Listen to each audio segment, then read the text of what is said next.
She was a young nurse, stranded at a freezing train station with no phone, no ride, and no hope until a mysterious cowboy in an old pickup stopped beside her.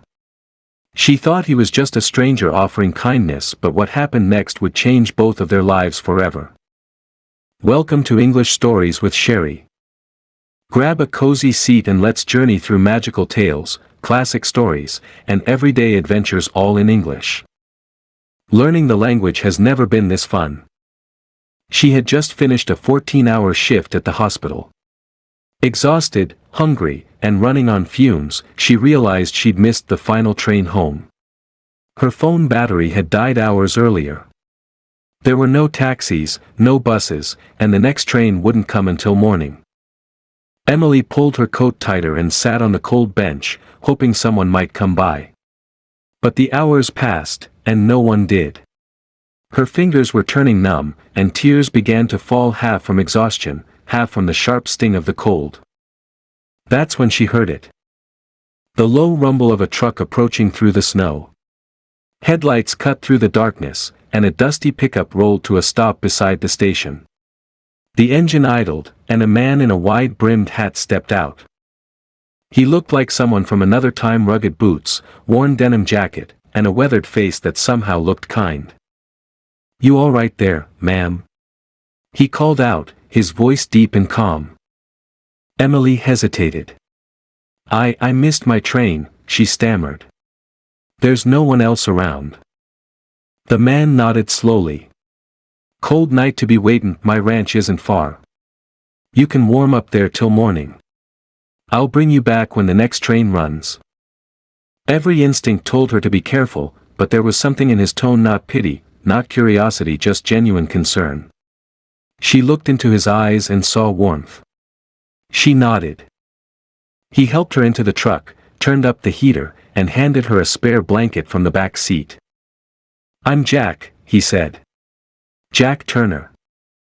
"Emily," she replied softly, wrapping herself in the blanket. They drove through quiet roads, the snow falling thicker now, coating the world in silence. Jack didn't speak much, just hummed along to the old country song playing on the radio. When they reached his ranch, it looked like something out of a postcard. Wooden fences, warm light spilling from the windows, and horses resting in a nearby stable. Inside, the fire was already going. Jack handed her a mug of coffee and some soup. "Eat up," he said. "You look like you haven't had a real meal in days." Emily smiled for the first time that night. "You're not wrong," she laughed softly.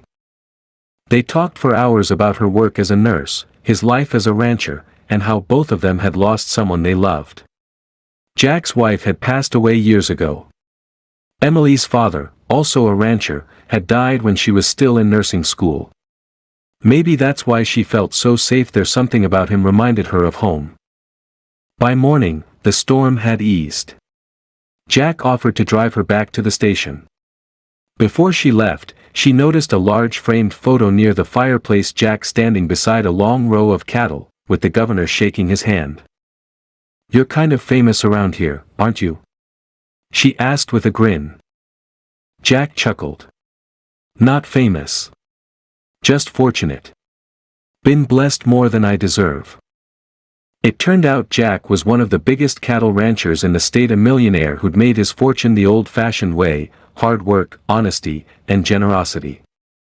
But he never mentioned money. He lived simply, quietly, without ego. He dropped Emily off at the station that morning, but before she could thank him properly, he handed her a small leather card.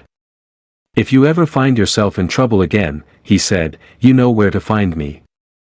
Months passed. Emily went back to her routine, long hours, sleepless nights, helping patients. But she never forgot Jack.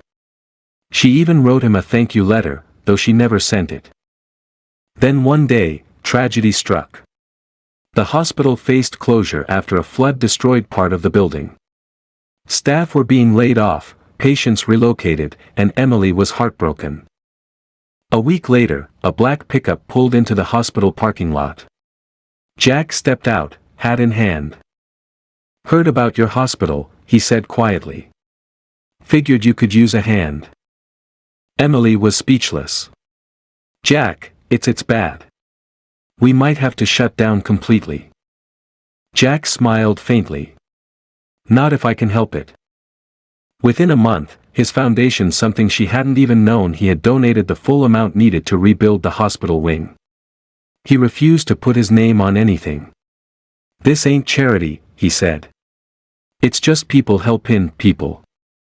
Emily watched as the new wing rose from the rubble, stronger than before.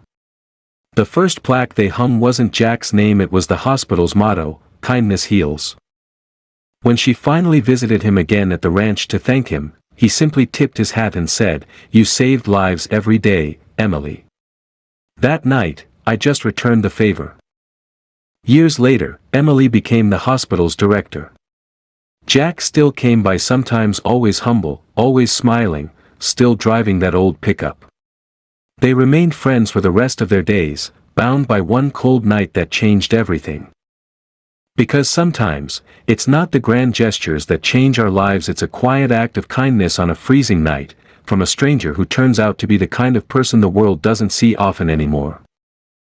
Thanks for listening to English Stories with Sherry.